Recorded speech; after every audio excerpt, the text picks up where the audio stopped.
묵상기도하심으로 새벽 예배를 시작하겠습니다.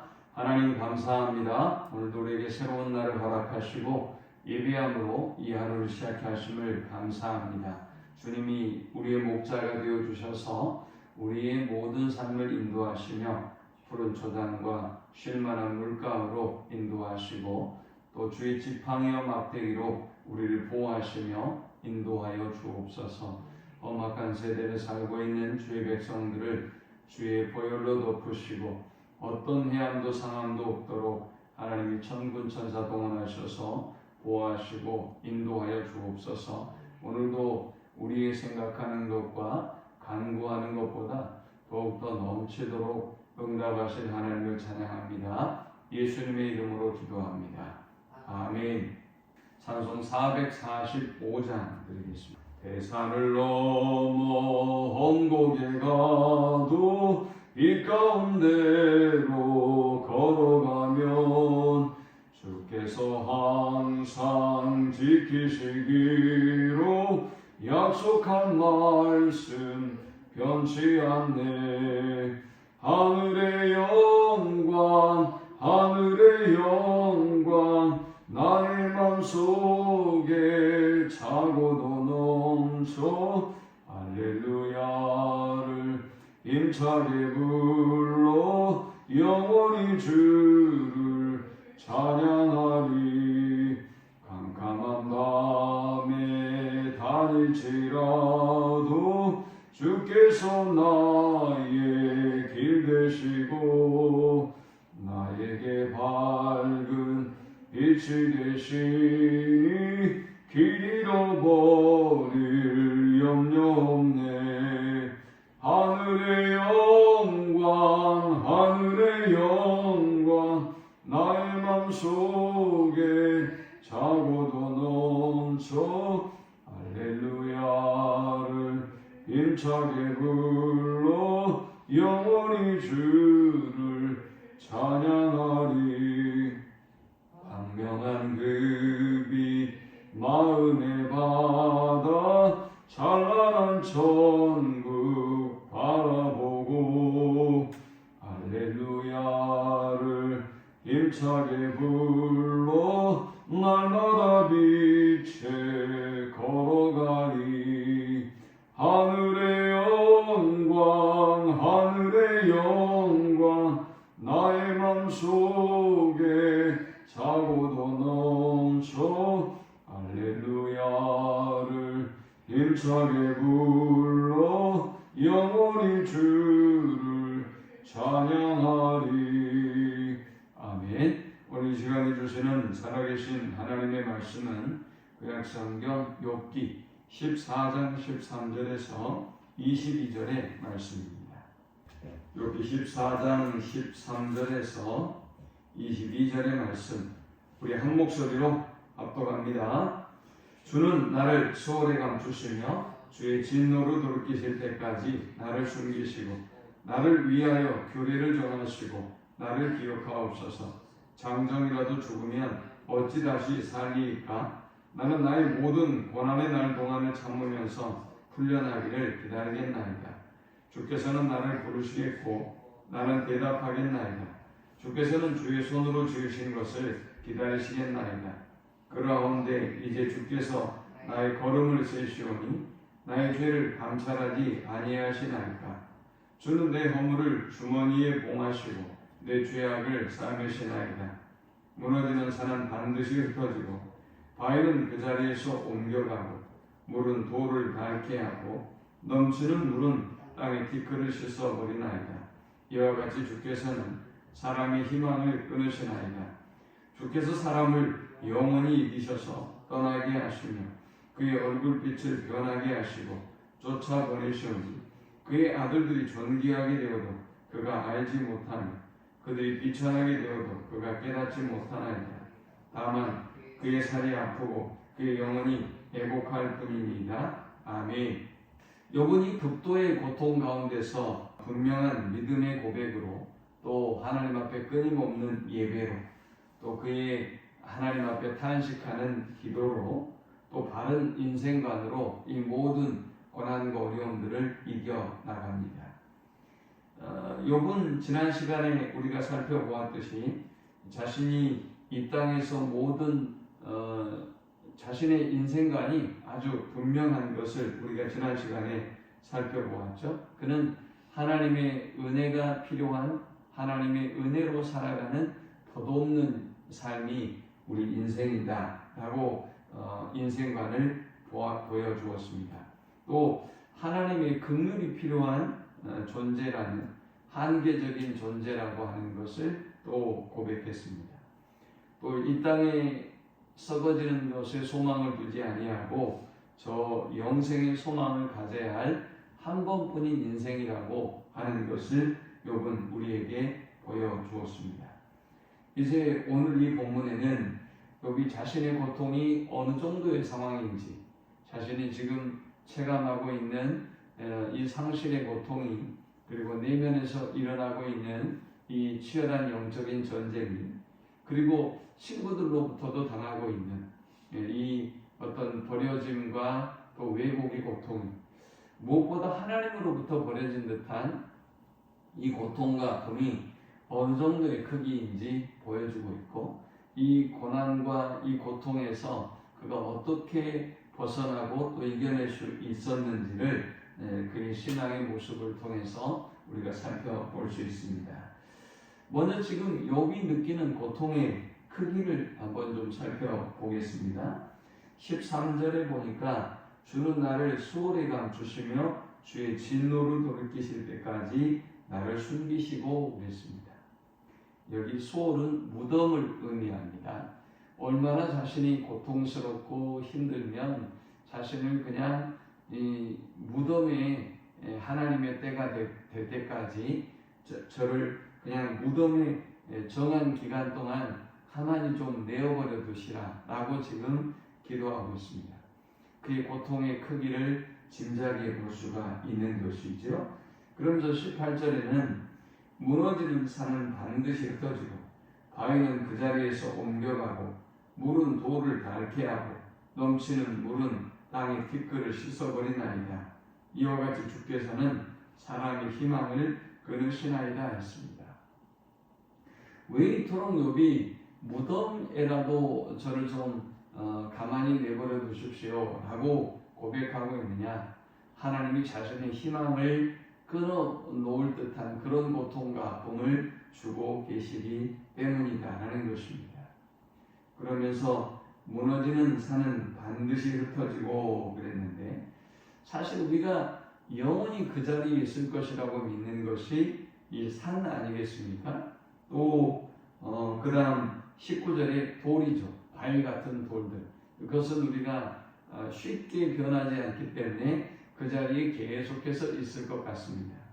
그런데 하나님은 전능하신 힘과 능력으로 영원히 변하지 않을 것 같은 산을 흩어버리시고, 또 물로 돌을 닳게 하시고, 또 물은 땅의 티끌을 씻어버리나이다 그랬는데 땅이 씻어주고 꺼져버리게 하시고, 이런 능력과 힘으로 자신의 희망을 송두리째 빼앗아가고 있다라고 지금 고백하고 있습니다.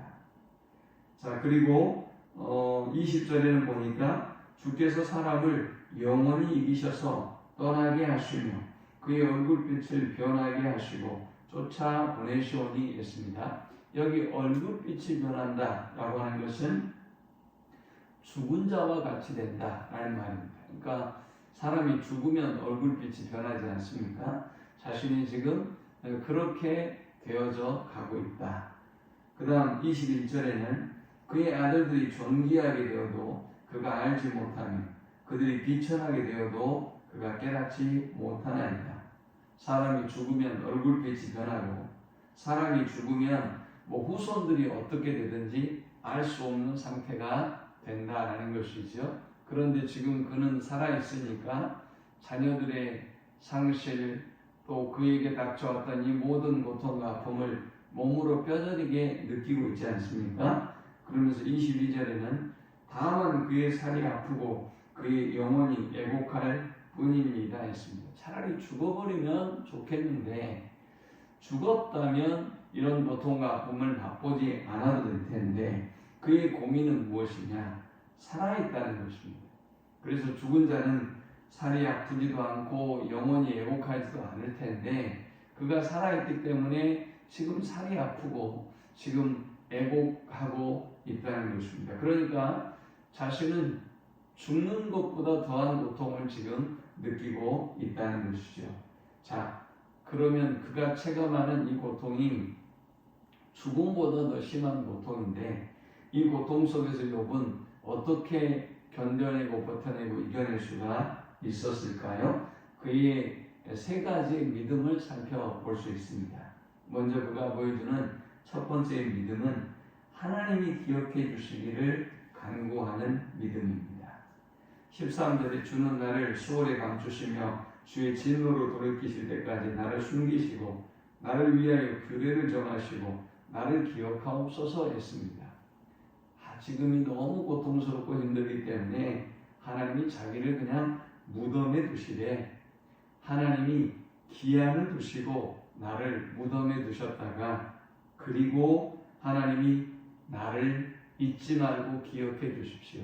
이 모든 고통과 아픔이 끝나고 하나님이 저를 향한 분노와 징계가 끝날 때 멈추실 때 하나님이 저를 기억하시고 건져주십시오 라고 지금 기도하고 있는 것입니다. 참으로 놀라운 것은 구약의 시대임에도 불구하고 욥이 부활의 신앙을 가지고 있다는 것입니다. 오늘 우리가 지금 살아가는 세상이 아무리 힘들고 어려워도 놓지 말아야 될 믿음, 그것은 하나님이 우리의 모든 고통과 아픔을 보고 계시고 또 기억하셔서 때가 되면 건지시고 구원해 주실 것이라는 믿음을 우리는 절대 놓치지 말아야 하겠습니다. 두 번째 우리가 이 본문을 통해서 배우는 욥의 믿음은 부활의 소망을 가진 믿음입니다. 14절에 장정이라도 죽으면 어찌 다시 사니이까 나는 나의 모든 고난의 날 동안을 참으면서 풀려나기를 기다리겠나이다 했습니다. 욥은 죽음이 어떤 의미인지를 잘 알고 있습니다. 장정도 죽으면 이제 끝이라는 것이지요. 그런데 참 놀랍게도 그는 고백합니다. 나의 모든 고난이 끝나는 동안 나는 참고 기다리겠습니다. 나는 풀려나기를 기다리겠습니다. 주님, 그때가 되면 주님 저를 기억하시고 저를 풀어주시고 저를 구원해 주십시오 라고 지금 간구하고 있는 것입니다. 고난을 피해서 차라리 무덤 속에 저를 두셨다가 하나님께서 잠잠히 모든 것이 끝날 때가 되면 저를 풀어주시고 저를 구원해 주십시오. 제가 기다리겠습니다 라는 믿음의 고백을 기도를 하고 있습니다. 이것은 그가 분명한 부활의 소망을 가지고 있음을 의미하는 것이죠. 장정도 죽으면 끝인데 자기는 하나님께서 풀어주시고 구원해 주실 것에 대한 믿음을 가지고 있는 것입니다. 부활의 소망을 가지고 오늘의 고난을 너끈히 이기고 승리하는 우리 모두가 될 수 있기를 축원합니다. 마지막 세 번째는 인내하는 믿음입니다. 15절에 주께서는 나를 부르시겠고 나는 대답하겠나이다. 주께서는 주의 손으로 지으신 것을 기다리시겠나이다 했습니다. 때가 되면 하나님께서 자신을 불러주실 것이다. 그때 나는 내 주님이라고 대답하겠다라고 지금 말하고 있는 것이죠.